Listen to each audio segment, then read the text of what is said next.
This is what investing is supposed to be. Take the first $1,000, go and lose a lot of times first. And lose in a way that you won't lose sleep, you won't try to commit suicide. You know that if I lose, I can control my losses.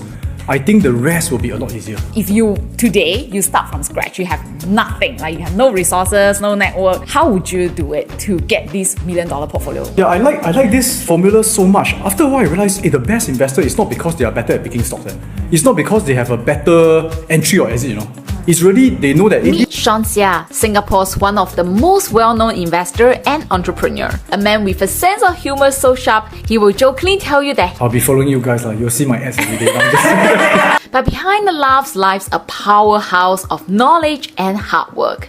From humble beginnings as a military personnel, Sean has built himself into an 8-figure investor and entrepreneur. Always pushing boundaries, he's now diving into quant trading and perfecting the zero DTE option strategy. You say zero DTEs aren't condors. I know that's quite hardcore and dangerous. What do you trade on? Is it like equities, SPX? How is it dangerous? Okay, it depends on how you manage if you get breaches. But if I lose 2%. Curious to know, I don't mind sharing this very openly. Stick around as we uncover the secrets behind Sean's knockout strategies and the principles that drives his success in life and investing. So if I tell you more, I have to kill you. Hi everyone, welcome back to another episode of Arigato Investor Deep Dive, and today I am so honored to have my one and only mentor to be here, Sean! Hello, hi everyone. And I'm very sure that you guys already know who Sean is. He is someone that has literally helped me for so many years, and I think without him, I wouldn't be where I am today. I'm very, very serious. He taught me about investing. He taught me about presentation. He taught me about how to present myself in front of camera. So I'm very, very happy to have Sean to be here today to share with us his own insights in terms of investing, as well as how to become better and more successful in life. And I'm so very thankful for JJ to setting up this podcast place once again. No, thanks to you. And my first question to you is, you are someone always so generous. You have so many successful people traits, like hardworking, very determined, a very caring leader. And I'm very sure that your upbringing has to do a lot to make you to become where you are today. So can you share with us a little bit more about your upbringing? Who is the person who influenced you the most? Well, actually, when I saw this question, the way that you frame it already assumed that I'm a very nice person. You are. Which I hope to think so, but I don't think I'm really that good as you mentioned. There are a lot of things to improve on, but I take a lot of reference from my, parents, my dad especially. One key thing is my dad is actually quite inspiring at the same time boring person. Okay, why do I say boring? Every time I have a problem, I go to him, he will say, go and pray, go and read the Bible. So he always direct me back to God's word. So I'm very influenced by what the Bible teaches. Hopefully the audience don't get offended by me sharing all this, just really my perspective. Frankly, based on the standard that I read when I'm young, I'm still very far from it. But I think that has certain deep-rootedness in me. When you face into a dilemma, then we will ask, what would Jesus do? Those kind of things. Yeah. So I guess that was the key thing. And I see my dad actually doing a lot of that. He doesn't just talk, he actually does it. So that inspired me a lot. What are some of the incidents that make you learn a lot from him? So my dad, it's he is not just someone who preaches, he actually behaves in a certain way. One very key portion and incident that I remember that was very clear to me, again, this may go into a bit of religious realm if you all don't mind. It was when his group of friends, one of them, the daughter was getting married, and she is supposed to be converting from a Christian to a non-Christian because of the family background.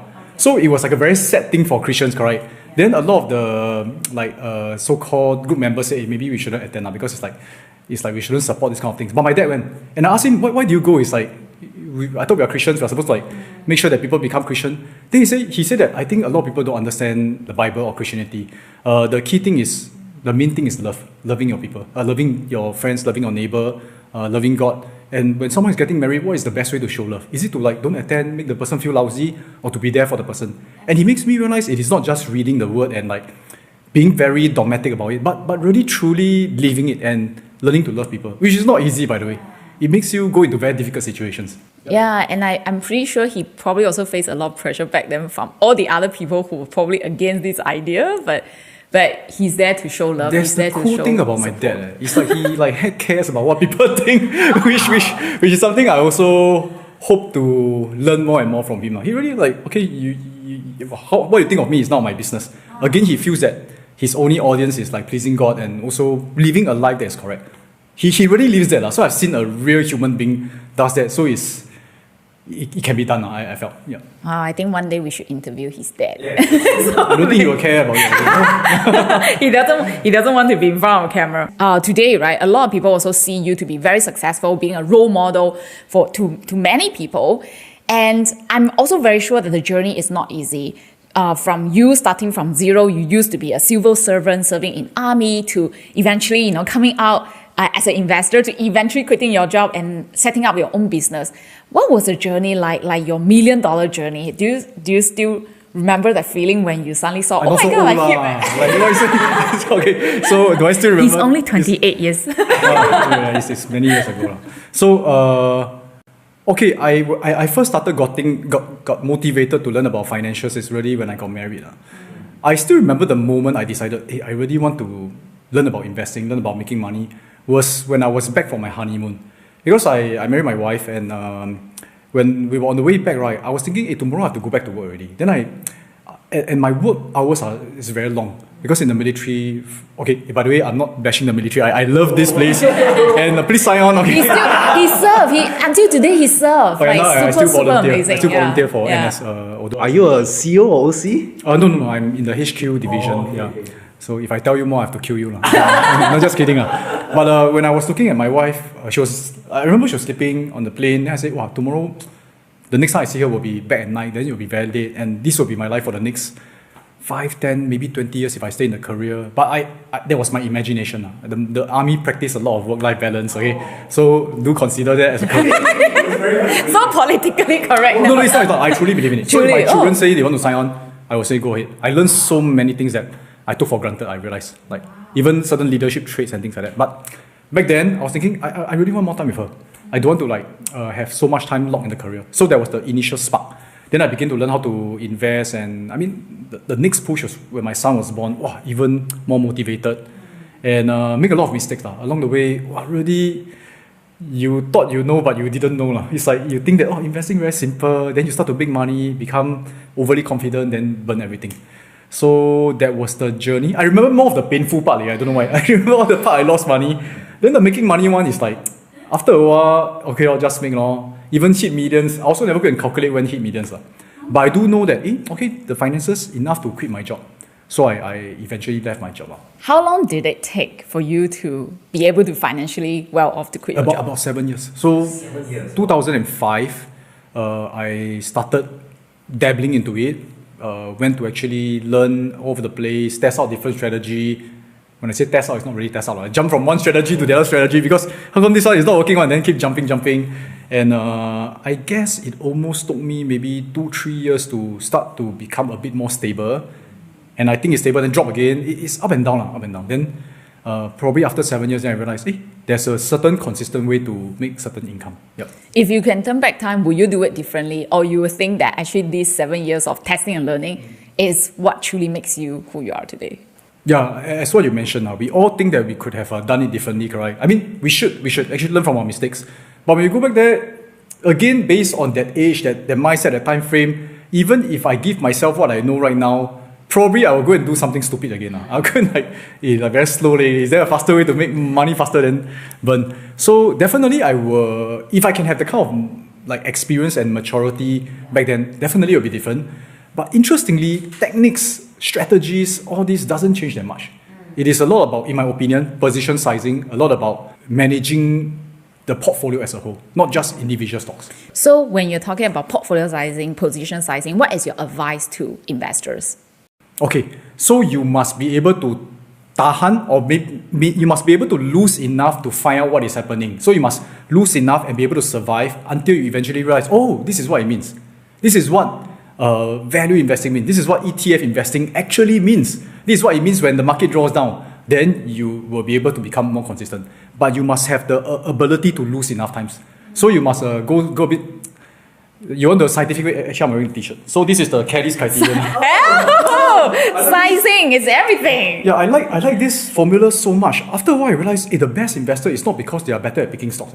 It's not because they have a better entry or exit.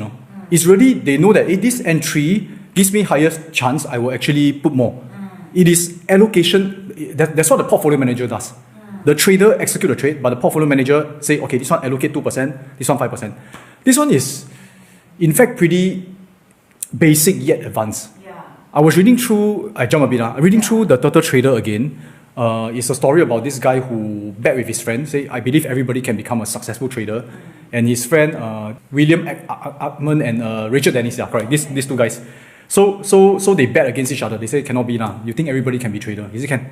He put a newspaper article, people came, he chose 14 of them from various background, demographics, trained them for 2 weeks, and within 5 years, I think all of them make millions. Huh? Really, you read about it. Oh my gosh. And I try to dig what is their method. Their method is so simple, 20-day breakout.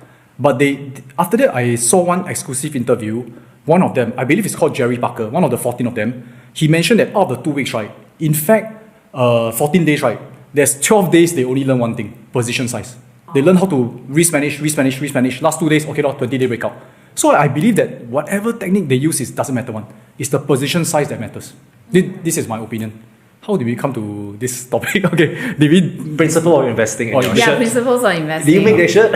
Oh yeah, I made this shirt. Oh my god, it's so cool. In Korea, but I think I printed a bit low. Wow, very nice. Hey, you should sell. It's a merch. Okay, click on the link. I was thinking like maybe do some charity drive and things like that. I want people to remember it's position size. Okay, it's position size. So like for people who are very new to investing, position sizing is definitely one of the key. And also like lose enough. Lose enough. So if you have 1,000, at least break into 10. They say 100. How to invest? No choice lah. You have to learn to keep losing 100. Keep losing until you learn how not to lose lesser and lesser. Yeah. So it's like learn to lose gracefully, learn from the mistakes, and that's how every single time from the mistakes you learn to improve, and eventually, let's say you lose 8 times, but the last 2 times. Another analogy. My second son is picking up rollerblading. Okay. Do you know rollerblading or even martial arts, right? What's the first thing they teach you? Break fall. Oh yeah. They teach you break fall. How to fall. They teach you how not to die first. Yeah, that's true. Rollerblade, put on all the safety gear, keep falling. So you start to go. And when you start to go, every time you fall, I won't die. Then you realize you can skate after a while. This is what investing is supposed to be. Take the first $1,000, go and lose a lot of times first. And lose in a way that you won't lose sleep, you won't try to commit suicide. You know that if I lose, I can control my losses. I think the rest will be a lot easier. Counterintuitive, but it's very important. Yeah, it's about inversion again, like the principle of inversion, right? Charlie Munger, Yeah, Charlie Munger. So for yourself, right, like there's so many people who actually want to get rich quick. Do you think it's possible?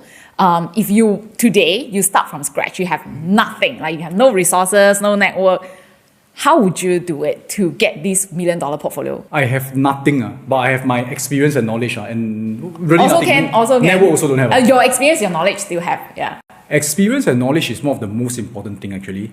So if you look at all those podcasts where Elon Musk, Mark Cuban, they mention all this, right?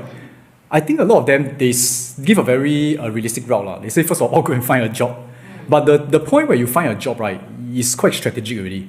Because let's say you say that I'm going to become an entrepreneur, go and find a job in the area where you want to become an entrepreneur in. You want to make a next Domino's pizza, go to a pizza chain. Go there, people say, I only get paid $5 an hour. But when you're there, you're learning so many things, But if you just go there for $5 an hour, of course you're wasting quite a bit of time. So you say that, okay, if I want to become a good investor, try to find an investment firm job, find somewhere where, or even let's say you are to, let's say, sell insurance. I'm not too sure whether they train you that much in your product, but I think you go into that area to find a job to sustain yourself first. You say start with nothing, right? So that period, you have all the, start to make a living and get all your experience. So but if you ask me to start again from nothing, but I've experience, I've knowledge, I know my strengths and weaknesses already. I know that if let's say, example, if you give me a certain amount of money, I can turn it a certain returns for you. I'm pretty confident in that. But that took years. If you already start from 0, 20 years old, I can't say that you can do the same thing. So I will go and approach people to offer my service. Like you give me this, I can actually grow by this much. If I grow by this much, I take a certain percentage. I become a fund manager now. Okay, but like that, how to get license? Because license also quite expensive. Okay, but there are many ways to do it. I go to a fund manager to say, give me a umbrella fund. I can manage people's money. because I know what I can do. Yeah. Yeah, it reminds me of Undercover Billionaire. Like, the right? boss, right? They lost like so-called lost their title, lost their network. They're supposed to be another person, but they went to a small town where nobody know them. They offer their skill set, right? It's about the network. The guy who stayed in the car, then Correct. after that, try to buy real estate. Right? Yeah. Is it Grant Cardone? Grant Cardone is season 2, and then there's season 1. Yeah, both of them are good. Inspiring. Yeah, very inspiring. My next question for you is, recently, we all know that the US debt is mounting. And right now it's like 30 over trillions of debt. Yep. And with your portfolio being so much in the equity market, are you concerned? Do you use any form of measure to protect your portfolio in any way? Well, it's not new, right? They're already in debt for many years. Right? Then every year they say that but it's what if trillions of one day dollars. it will collapse? What if? No, but which part collapsed? You must think about it. So there are quite a few states that went bankrupt already, right? So like Chicago also went bankrupt. But what does it mean? Doesn't mean the business in Chicago go bankrupt. It's the government has no more money. When the government has no more money, how do they make money? They make money by taxing people. But they have to also, unless you get a very lousy, stupid government, which sometimes we get okay. But you see, in order for them to tax people and get sufficient amount of money, they need to be pro-business, right? Yeah. They cannot be like, suddenly tax everybody, then I get back the money, then my whole county goes down. They have to balance it. It is not so straightforward like, when we say collapse, exactly what it means. What does it mean? Right? It means that, hey, sorry, Apple, you cannot sell off all your parts, give me the money to run my government. Cannot be what? So they also got to think through like, you see all these big companies that we talk about, like we invest in, let's say, Magnificent Seven, which in my opinion, they have proven themselves to be strong employers also. Will the government shut them down? No what? If you want to shut down, also shut down those that cannot make it, struggling. And if I shut them down, and usually during crisis, where things go into bad shape, it is the strong that survive. So the weak one is gone. So if you have invested in strong companies, your portfolio become higher. No? So if you ask me in the long run, am I scared that the equities that I hold all go down and things like that? I think that it is not impossible, but it's unlikely. Okay, the probability of that happening is unlikely and they are so well diversified internationally already. I don't think but a lot of them, more than 50% still in US now. That's where the consumer are. Now, the thing is maybe the short-term dip. If let's say market crash, and then for the 2-3 years before they recover, what should we do? I use very simple ways to protect it.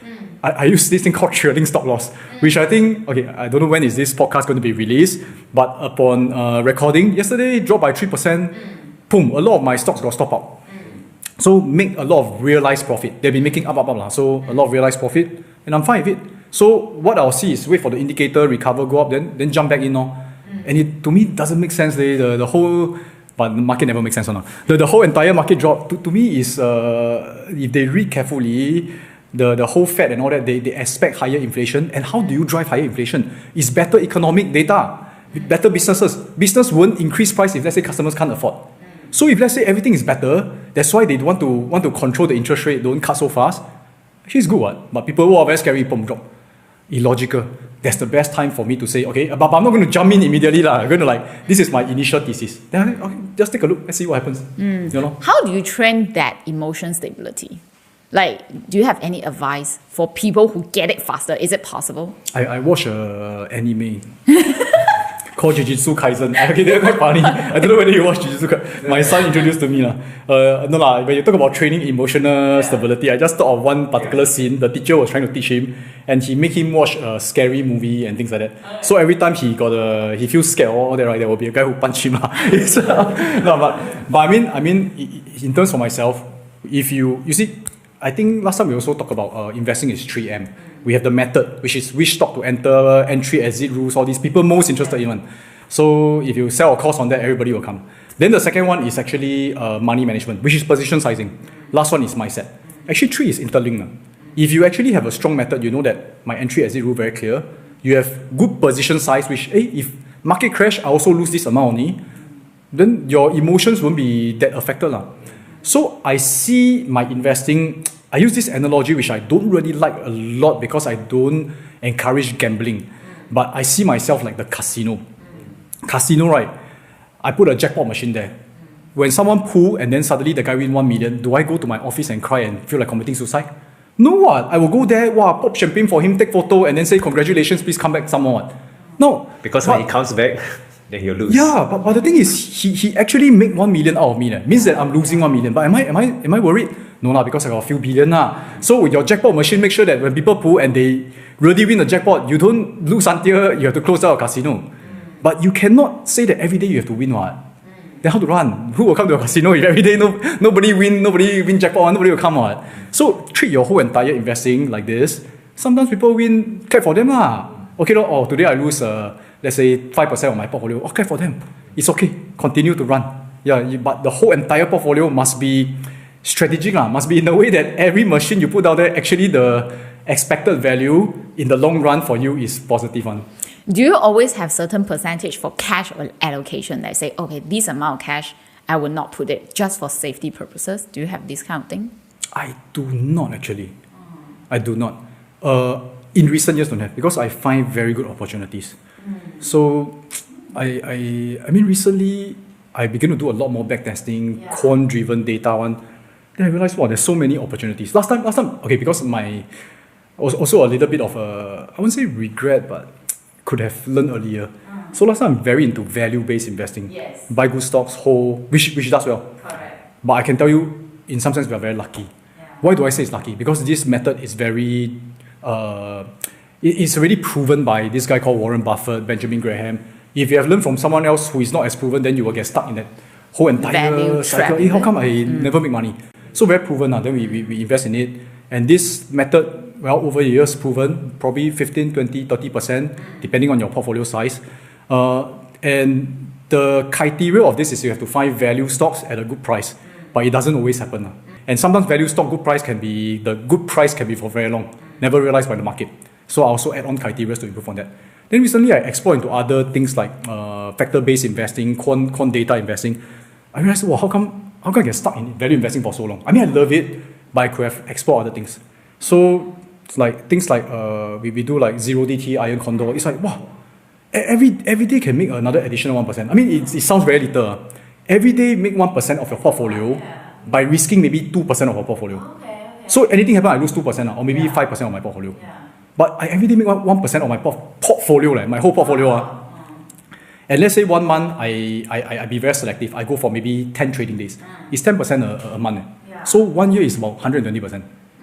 And last time the people tell me this number, I say, wow, must be scam. But later I show you my portfolio. It's like, to me, I also like, wow, really every month I'm making 10%. And I don't lose sleep at night because worst case, I lose 3-4%, just lose. Okay? And the thing is, it is something that when we explore and learn more things, it's quite good. Recently, I was interviewing another guy, which maybe you all should interview him also. So just a few days ago, right? Yeah. So this year I make about 120%. So I was like, wow, I think I'm damn good. Well, this guy make 400%. It's like, there's another higher mountain, right? Then I realized, wow, there's really a lot of things to explore and learn. So exciting, yeah. Do you mind if I ask, so it's the 120% per year your benchmark moving forward? Oh no. What are you happy? Because I think in some other podcasts you also mentioned like 8 to 9% you're really happy. I sense that has changed given your new knowledge, right? For me, I focus on making good decisions. So it's like a casino, sometimes, well, really like 2 or 3% come and pull jackpot, then $1 million. Are you going to like, shit, I did a bad job? No, what? If you already set the statistics and everything in your favor, you let it run, sometimes there may be a series of losses. Then you cannot bash yourself for that. You must know that I've already done my due diligence, I've done my position sizing, and just continue to let the game run. Yeah. So for me, do I aim for a certain percentage? Okay, I aim, because moving forward, I'm running my fund. I aim to minimally beat S&P 500 by at least 2 to 5%. Minimally. Otherwise, just take your money.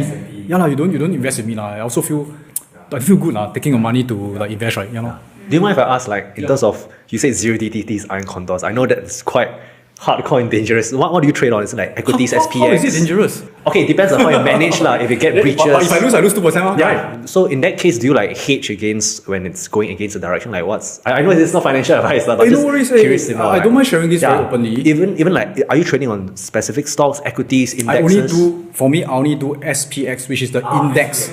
Okay, reason, no assignment risk. Yeah, cash settled. Cash settlement, and that you won't suddenly minus 100 SPY in your portfolio, which I happened in my earlier trades.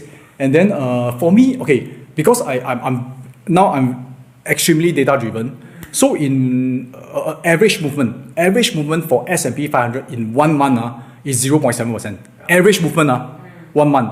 But this one is about maybe 60-70% of the time.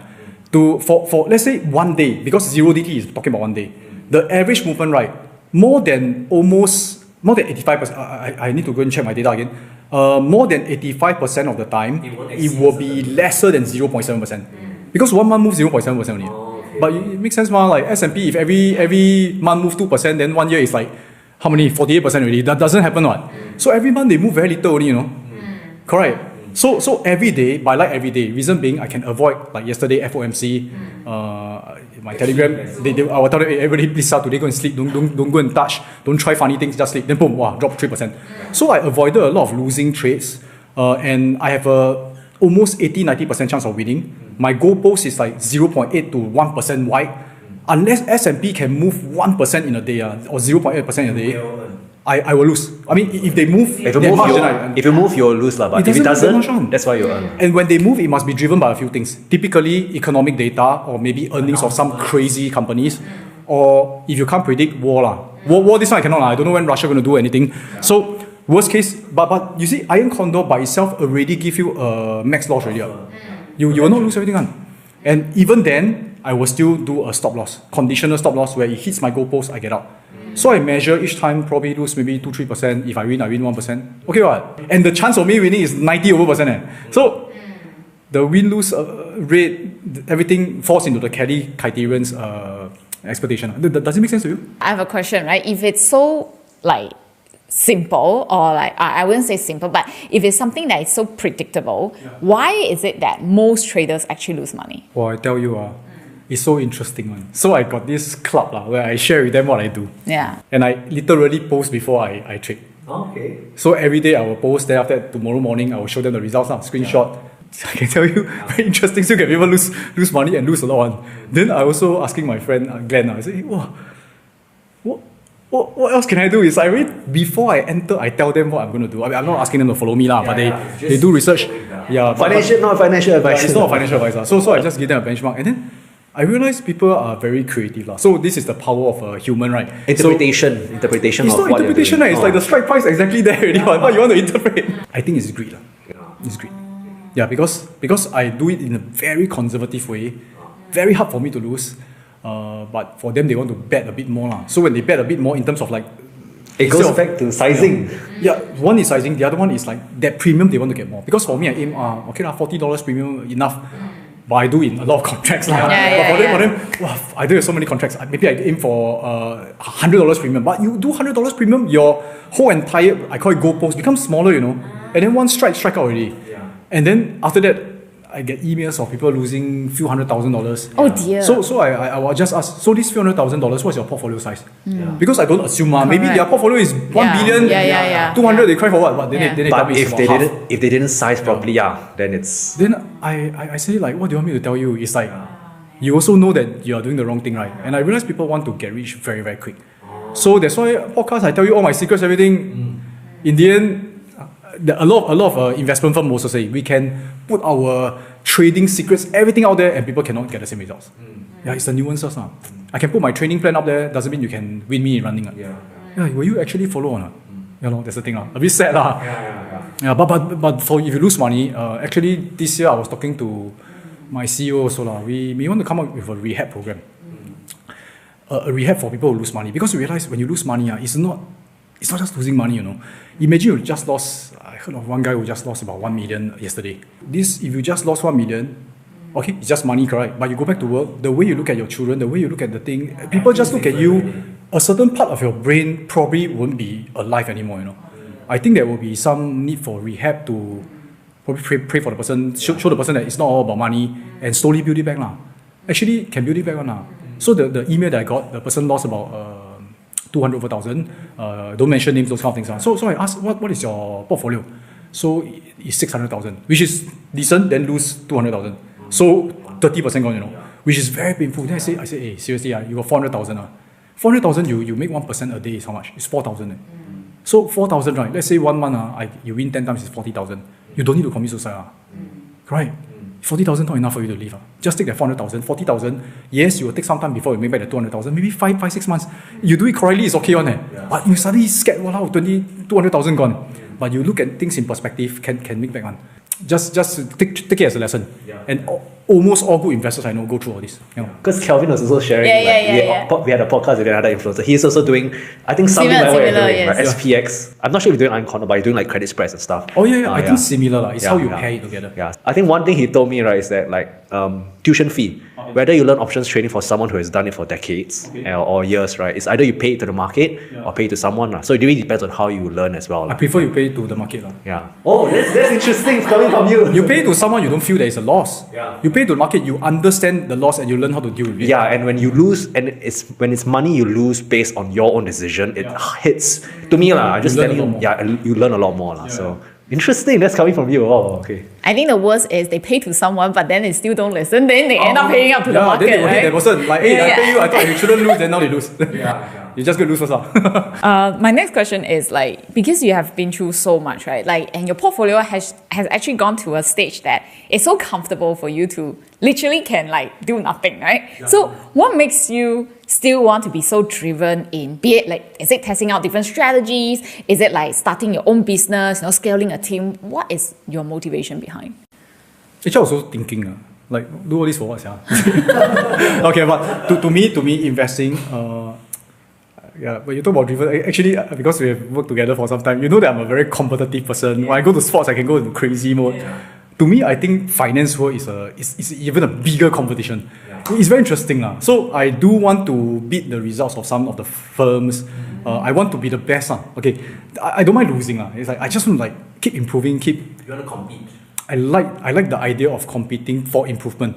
Again, I don't mind losing, but I want to have growth. I think growth is very important to me. To become the best version of yourself, constantly. Yeah, a better version. That's right. What have you learned over the last, so many years of setting up your own business, from VIC to VOS to like next level, right? What is your greatest lessons from there? Greatest lesson? Actually, setting up business is a lot about people.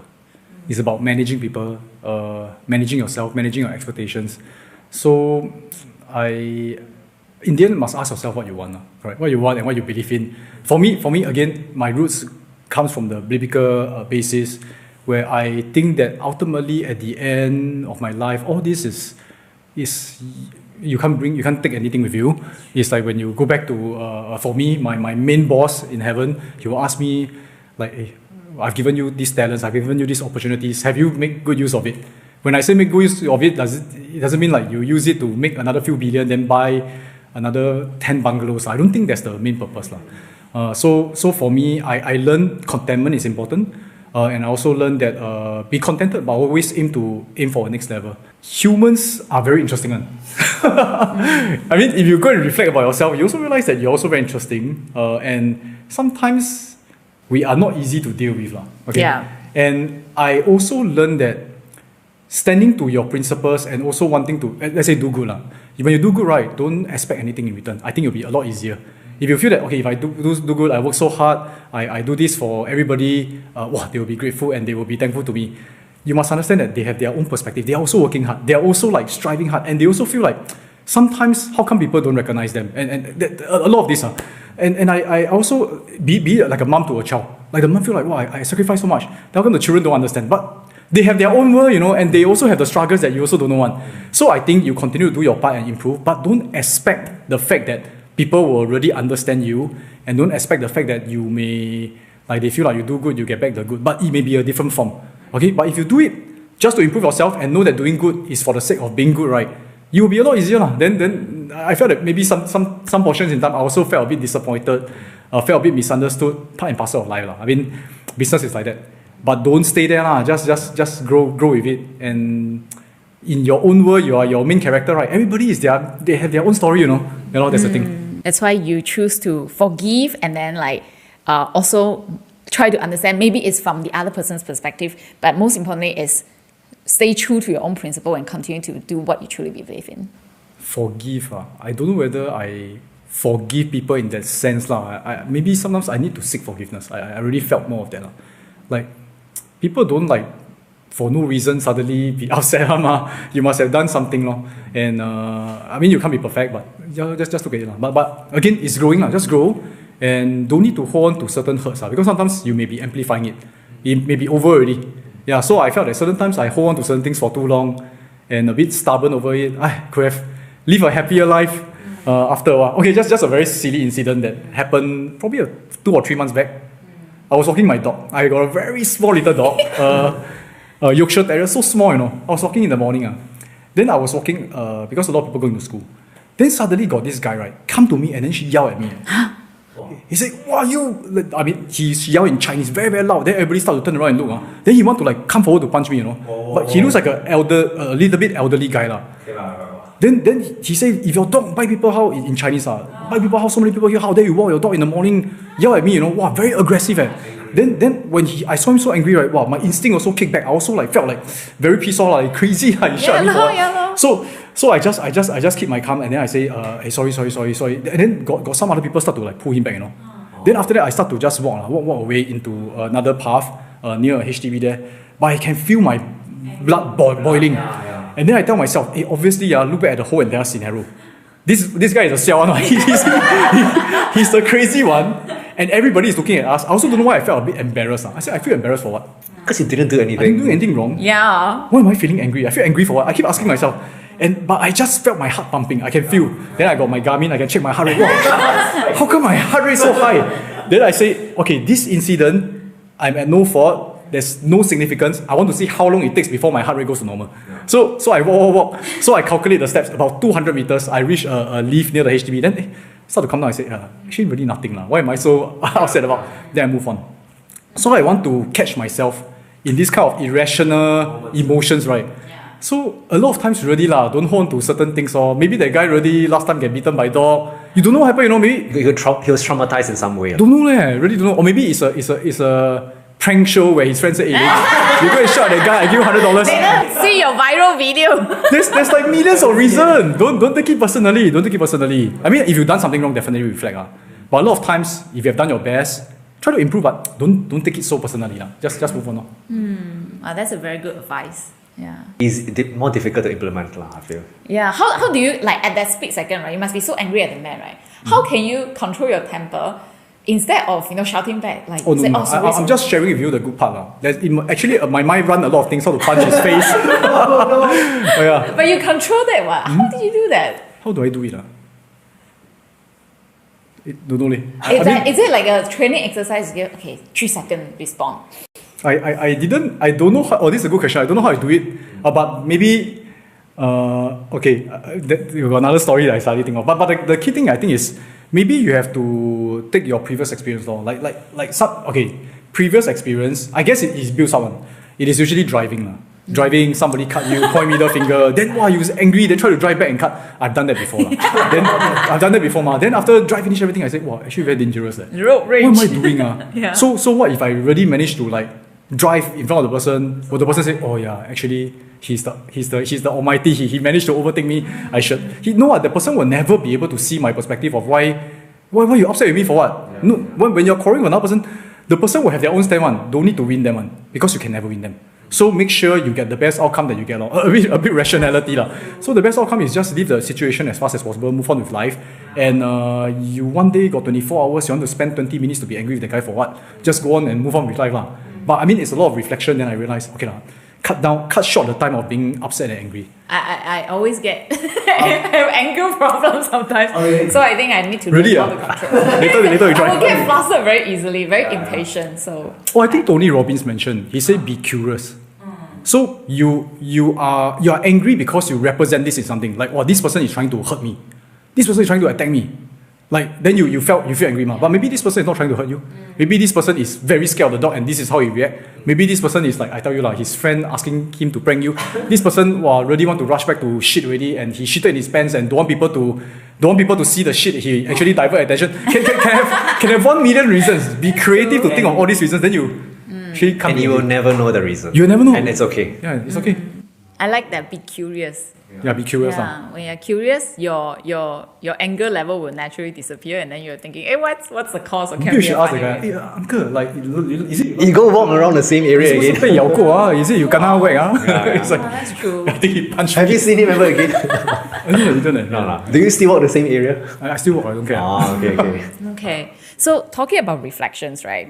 Do you have any regrets in your life before that you wish you have done better, or you don't have?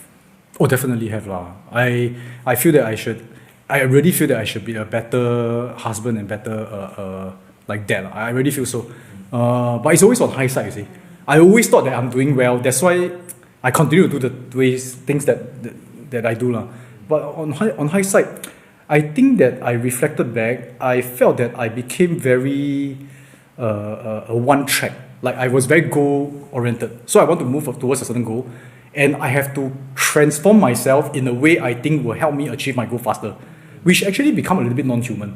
So sometimes I also feel like, hey, why so lazy? Just go and do the things. It's like to me, because I also forget last time I was so lazy. I mean, maybe now go back to lazy again. But I will sort of like forget how it felt initially when we got started. Okay, how does it relate back to my like being a good husband and dad, right?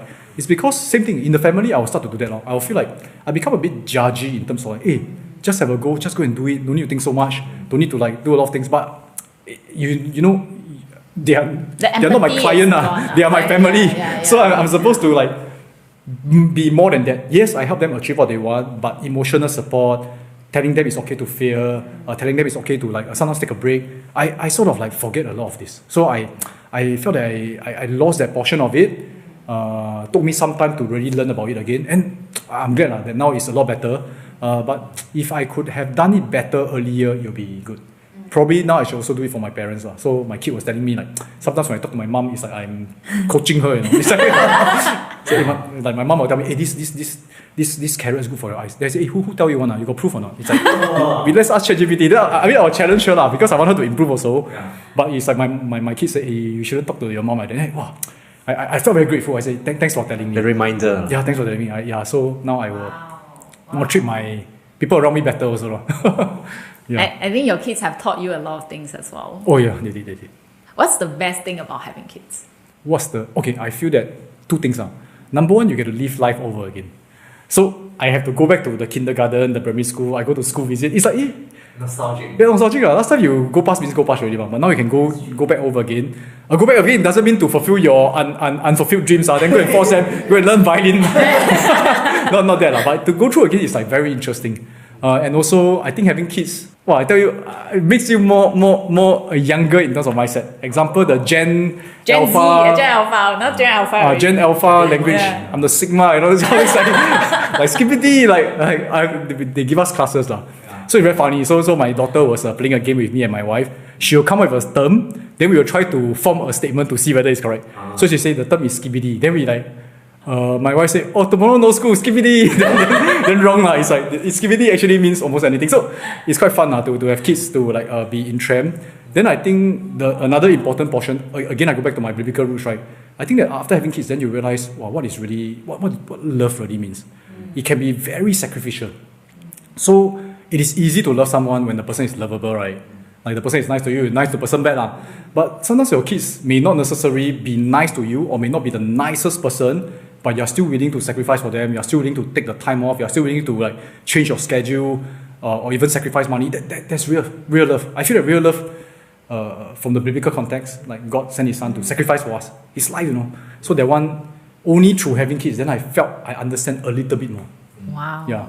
Thanks for telling me. I think you inspired me to have kids again. Because recently I've been thinking about should I have kids or not. This is a separate podcast already. I am not suggesting you should have kids. Okay. Not kids advice. But No kids good are perspective. Imagine you have lived as long as you wanted, right? And you have achieved every single thing that you want to accomplish in life. And today will be your last day. And since it's your last day, you will also have to take away all whatever, your content, your social media, whatsoever have to disappear together with you. So whatever is that's going to be left will be the 3 advice now you are going to share. So what will be the 3 advice you want to give to our audience here? Again, a really, really personal one. Okay, so because if you ask me to picture that day, to me it's nothing much. Because again, from my belief, life on earth is a very short time anyway, compared to eternity. It's just like you tell me one day I'm here at the hotel, then after leaving the hotel, I give you 3 advice on what is going back to the real life. Focus on the real life. So sometimes a vacation, I feel that on earth is like a vacation. Then vacation finished, they go back to their real life, right? You should plan for the real life, even during your vacation. Maybe take time to reflect, take time to think about how can I prepare myself now for the real life. Which I think that in the real life, you will be rewarded and being assessed based on a lot of things. Not how much you have, not how much followers you have, probably how much impact you create. And not just the impact, but the intention. So there are a lot of things. I mean, some people on surface can like give a lot, do a lot of things, but the intention is not really pure. Well, good, the impact is still there, but I think that the second layer is like you will still be judged by the impact. So first thing, intention. So first thing is the impact that you create. Second thing is the intention that you have. But I also struggle. Recently, I asked ChatGPT. I asked ChatGPT this. I mean, just a very, they're pretty. I feel a bit embarrassed to share this because, like I told you, I also felt like sometimes get disappointed by people and all that, right? So I also asked ChatGPT. I say, if I still be nice to someone, but actually my heart don't really like that person, am I being a hypocrite? But the truth is, I want to be nice to a person because God asked me to do it, not because I really want the person to have a good life. So ChatGPT, okay, I should have asked my pastor, right? But that time I asked ChatGPT. They say that this is called obedience now. It's called obedience. So true enough, doesn't mean you must really feel for the person to love a person. This is interesting. I don't know whether you're... Okay. It's just like, same thing when they say, I have passion for my work, I have passion for, let's say, music. Does it mean that every single day you have that burning kind of feeling? Or sometimes when you feel tired, when you feel like taking a break, and you still push on, when you don't feel like it and you push it, right, there's real passion. So same thing, when you want to do good for this person, when you feel like, well, actually this person don't even deserve my attention, but you still do good, I think that's real love. May not be love in the traditional context. Yeah, in the traditional context, it's not the feeling. It is ultimately your intention and your impact. So I think 2 things now. Then the last thing, again, life is very, very short. Every single day is an opportunity, I guess. Yeah. So same thing. Recently, I was talking to my CEO. When you run a business, got a lot of problem. And we sometimes get a bit tired. We do all this for what? Every day just 0 DT, we make money ourselves. No, this is the real thing because my this current CEO is excellent. So this year what he did is he implemented make everybody invest, because some of my team members used to not invest. We're investing in company, then some of them don't invest. So he said everybody go and choose either this track, that track. So they understand the product to a better extent, is it? And also he also has the desire to make sure that they are financially well to do. Yeah, because company business may go up and down, but you have the skills, it will be yours forever. So a lot of them start to invest, right? Then we also start to think, like that, actually they have no more incentive to work. They also know how to make money already. Yeah. Then we decided it's a different problem. Yeah, but we think that so be it. If they are no longer working for money, maybe the work will be different also. You'll be working for impact. Then maybe when we do certain sales, we will be a lot more, even can be more grounded in ethics, where maybe this product really not suitable. Then don't know. You got the money to say don't need. I don't even want you as a customer. Sizing for the company. Yeah, sizing for the company. Yeah, and I feel that life is very short. Think through what is important to you, what is important to you, So impact, intention, and also your own personal values. Otherwise, suddenly gone already. Thank you so much for sharing, Sean. And where can people follow you and your work? I'll be following you guys. You'll see my ads every day. just kidding. Okay, I mean, you all can just search for Sean Seah, but I'm very hesitant because sometimes you click on don't know the wrong one, then the scammer comes and scam you. I will not DM you. Many scammers. I will not DM you, ask you to transfer money and things like that. I won't do that. Okay, so don't do that. You all can just search for Sean Seah. Next level, probably will see a face that's similar to this. Not much Meitu one, that should be that guy. Very handsome like Liu Dehua one. Yeah, after you eyesight a bit blur, then another story for that. It's like, so thank you once again for coming here, and I think we have learned so much from you. And continue to follow Sean and his work. I think he really embodied the spirit of testing and learning. He's constantly growing. I think that's why even though he himself is already so successful, like he's so financially well-to-do, but he always want to make sure he is growing. And I think that is one very, very important attribute contribute, that everybody can learn to become better as well. Also, make sure to check out JJ's episode here, because JJ is going to ask a lot more questions about Sean's own personal journey, as well as a lot more about business insights as well. So make sure to check out over there. And I will see you in the next episode. Arigato!